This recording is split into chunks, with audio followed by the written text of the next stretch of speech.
Gondh ke laddu are very much associated with the winter festivities in India.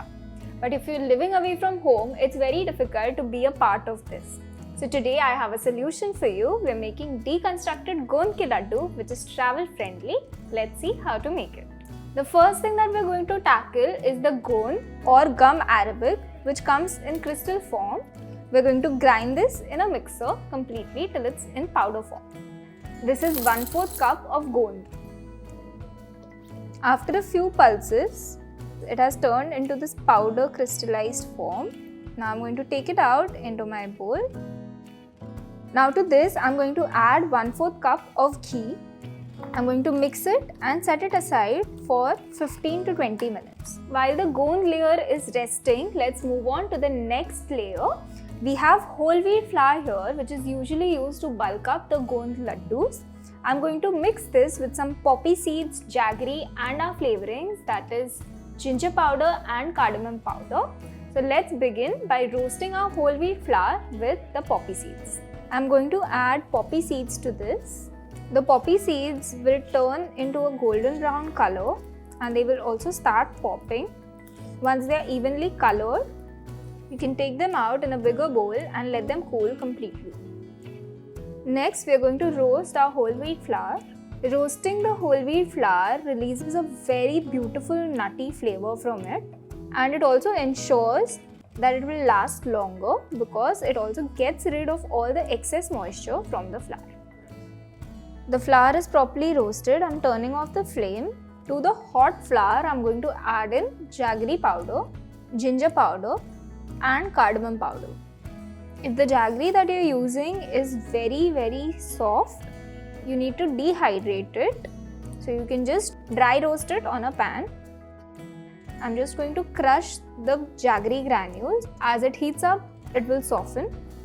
Make sure that the flame is off so that you don't cook the jaggery by any chance. Lastly, I'm going to add in the poppy seeds back to this and we'll let this entire mixture cool completely. The reason why we ground this mixture is to make sure that the poppy seeds is completely in powder form and also the jaggery granules, if any that were left in lumpy form, are well mixed. The next layer is strictly for beautification. I'm going to make this layer with some cashew nuts, desiccated coconut and rose petals. Let's start by roasting the cashews and the coconut first. With 1 teaspoon of ghee. As soon as it melts, we're going to add in the cashews and coconut. I'm not looking to add any color to this layer, but I want the coconut to release all its aroma. The coconut smells amazing. I've switched off the flame. I'm going to add in rose petals.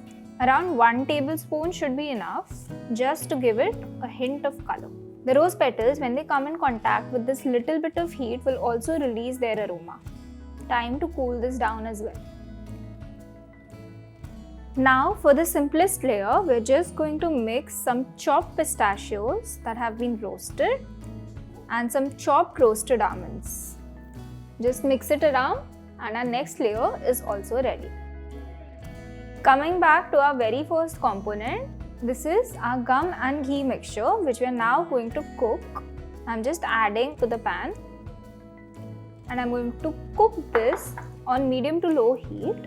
This should swell up and crystallize as we cook it. Make sure to mix it properly so that there are no lumps left. As it cooks, it will swell up. You can also turn it around and cook it from the other side.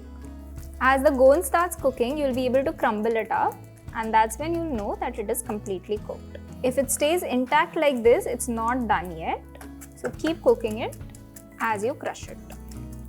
If you don't cook the Gondh properly, it will have a very weird texture and it won't be nice to eat. Another way to tell that the Gondh is ready is when it stops bubbling. As you can see, this is still bubbling a little. So I know that it's not completely cooked, even if the color says otherwise. Now that the bubbles have receded, we're just going to mix all of it and remove it in a plate to cool down completely. The Gondh has cooled down completely. Now we're going to mix it with our whole wheat flour mixture and we're going to mix it, and as we mix this, we're going to crush the Gondh into the flour.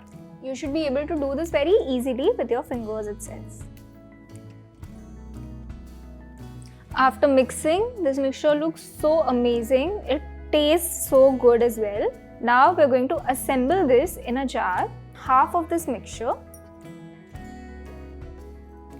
After this, we're going to add our floral layer of cashews, coconut and rose petals.